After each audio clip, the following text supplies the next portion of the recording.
Hello guys, আসসালামু আলাইকুম। আশা করি সবাই ভালো আছেন। আমিও ভালো আছি। তো আজকে আপনাদের দেখাবো কিভাবে আমি ঢাকা থেকে সৌদি আরবে পৌঁছালাম। তো এখন আমরা বের হয়ে গেছি। আমরা বাসা থেকে বের হয়ে এখন পদ্মা সেতুর উপরে আছি। দেখতে পাচ্ছেন আমার পিছনে আমার ভাই বেড়াদার আত্মীয় স্বজন মামা সবাই আছে। তো আমরা এখন মাও পার হয়ে গেছি। এখন প্রায় শ্রীনগর কাছে গেছি। আমরা একটু সকাল সকাল বের হয়ে গেছি যাতে করে জ্যামের মধ্যে পড়তে না হয়, তাহলে তো সমস্যা। তাই একটু তাড়াতাড়ি বের হয়ে গেছি। এখন রাস্তা মোটামুটি পুরো ক্লিয়ার আছে। তো দেখতে দেখতে আমরা প্রায় এয়ারপোর্ট কাছে গেছি। তো আর একটু, আর মাত্র বেশি সময় লাগবে না, 3-4 মিনিট লাগবে এয়ারপোর্ট ঢুকতে। তো ফাইনালি অবশেষে আমরা এয়ারপোর্ট পৌঁছে গেলাম। এখন গাড়ি একবার এয়ারপোর্টের ভিতরে চলে যাবে।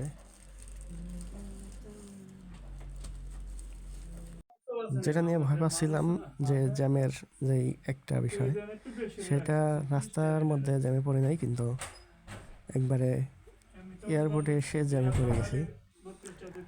তো ভিতরে আস্তে আস্তে আমরা টার্মিনাল অনেক দিকে যাচ্ছি, কিন্তু টার্মিনাল অনেক দিকে যেতে যেতে দেখেন আমাদের চারপাশে কত গাড়ি। তো এখন আমরা এয়ারপোর্টে ঢুকে যাব, কিন্তু এখান থেকে ঢুকতে ঢুকতে একটু সময় লেগে যেতেছে। অবশ্য আমরা বাসা থেকে আগে রওনা দিছি, যেহেতু আমাদের ফ্লাইট বিকেল 4টায়। আমরা বের হয়ে গেছি 11টা-12টার মধ্যে, কিন্তু 2 থেকে আড়াই ঘন্টা আগে ঢুকতে হবে। তো আমরা ঠিক টাইমে পৌঁছে গেছি। তো ফাইনালি আমরা একবার এয়ারপোর্টের ভিতরে টার্মিনালে পৌঁছে গেছি। আমরা একটু সামনে যেয়ে গাড়ি পার্কিং করে তারপর নেমে পড়ব। তো ফাইনালি আমরা লাগেজ সাগেজ নিয়ে নেমে পড়েছি। তো কিছুক্ষণের মধ্যে আমরা ভিতরে ঢুকে যাব। বোর্ডিং পাস, এয়ারপোর্টে কত মানুষ দেখছেন, মানুষ আর মানুষ, পা ফেলার জায়গা নাই।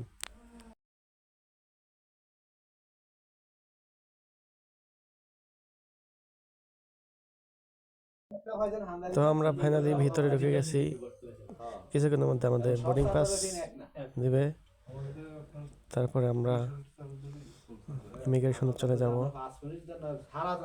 তো আমরা সিরিয়ালে দাঁড়িয়ে আছি এখন। এই ফাঁকে নিজেকে একটু প্রদর্শন করে নাই। তো এখন আমরা সিরিয়ালে দাঁড়িয়ে আছি। কিছুক্ষণের মধ্যে আমাদের সামনে দেখতে পাচ্ছেন বোর্ডিং পাস নিচ্ছে সবাই। আমিও সিরিয়ালে দাঁড়িয়ে আছি।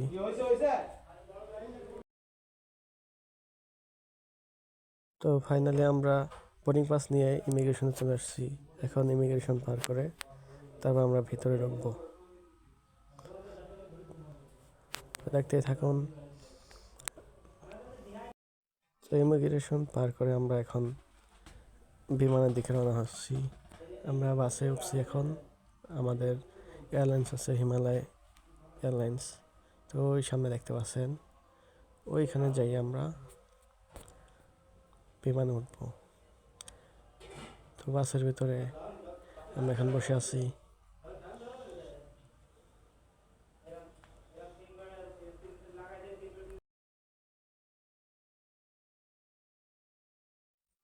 ফাইনালি আমাদের বিমানের কাছাকাছি আমরা পৌঁছে গেছি।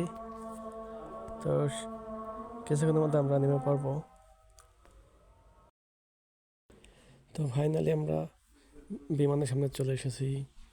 কিছুক্ষণের মধ্যে আমরা বিমানের ভিতরে ঢুকবো। দেখুন সবাই আস্তে আস্তে উঠতেছে। তো এই সুযোগে আমাকে একটু প্রদর্শন করি।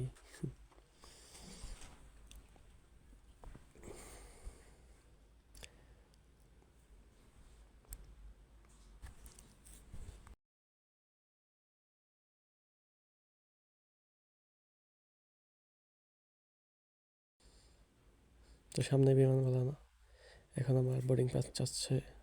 তো আমার বোর্ডিং পাস ব্যাগের ভিতরে থাকার কারণে একটু লেট হয়ে গেছে। তারপর দেখে আমি ভেতরে গেলাম।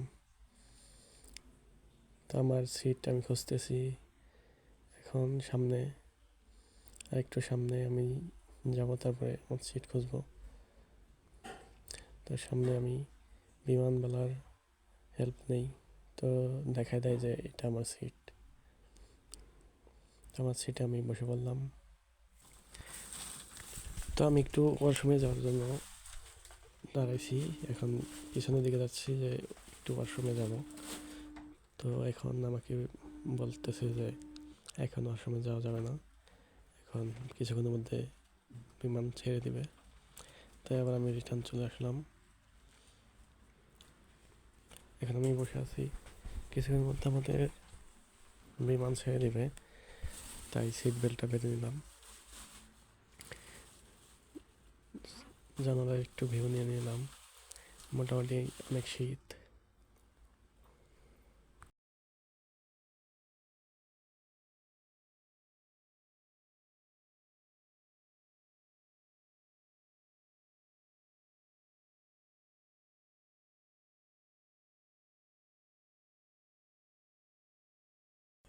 তো আমাদের বিমান এখন ছেড়ে দিয়েছে। বিমানের ভিতরে একটু মানে বাসের মতো একটু কাঁপানি কাঁপানি ভাব দেখতে পাচ্ছেন, বিমান চলতেছে।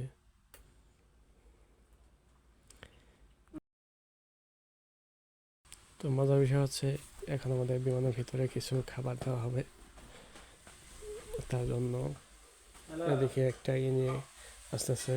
প্রথমে পানি পানি নিয়ে আসতেছে, পানি দিবে, দেখতে থাকুন।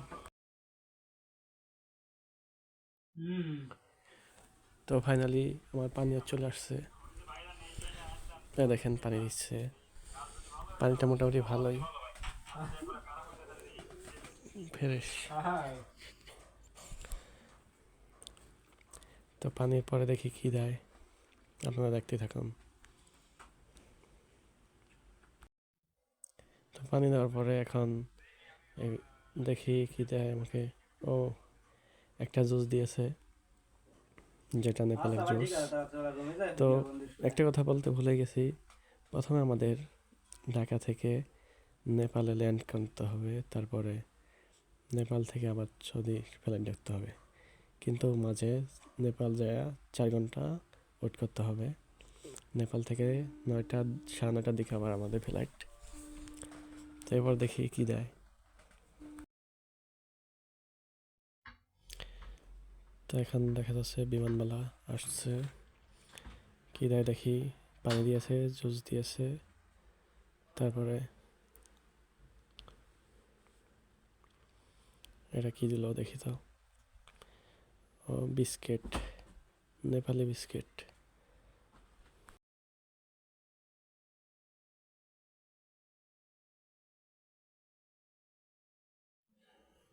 তারপরে কি দেয় দেখি। ওয়াও, এটা হচ্ছে নেপালি বাদাম। বাদাম।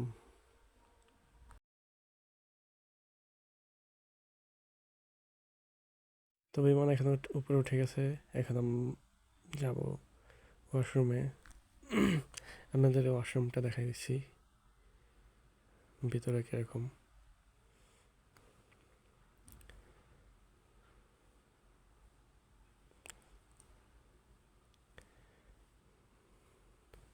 তো ফাইনালি আমি চলে আসছি ওয়াশরুমের ভিতরে।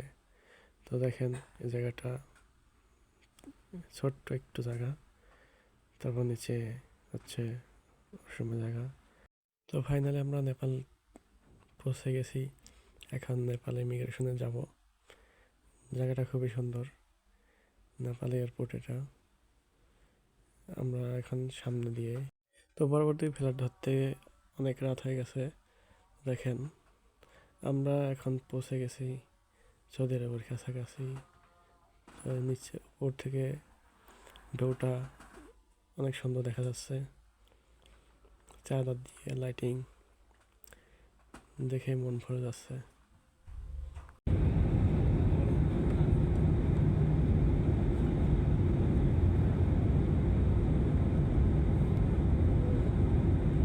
তো আমরা এখন বিমান থেকে নেমে লাগেজ ক্যারি করতে যাচ্ছি। তো ভিতর দিয়ে হাঁটতেছি। সৌদি আরবে অনেক শীত, নামার পরে দেখি শীতে একবারে সব কিছু বরফ, এরকম অবস্থা, বরফ খাওয়ার অবস্থা। তো ফাইনালি আমরা ইমিগ্রেশনে পৌঁছে গেলাম। তো সৌদি এয়ারপোর্টটা খুবই সুন্দর, চারিদিকে সুন্দর লাইটিং, এয়ারপোর্টটা অনেক বড়। তো আমরা ফাইনালি চেকিংয়ে ব্যাগ রাখবো এখন। চেকিং শেষ করে এখন আমরা লাগেজ ক্যারি করব। আমাদের লাগেজ কোনটা সেটা দেখে তারপরে বের করতে হবে। তো আমার লাগেজ এখনও আসে নাই, হয়তো বা কিছুক্ষণ ওয়েট করলেই চলে আসবে। তো আমরা রাত 12টার বাজে এসে পৌঁছেছি। এখন আমরা একটা গাড়িতে করে রুমে পৌঁছাচ্ছি।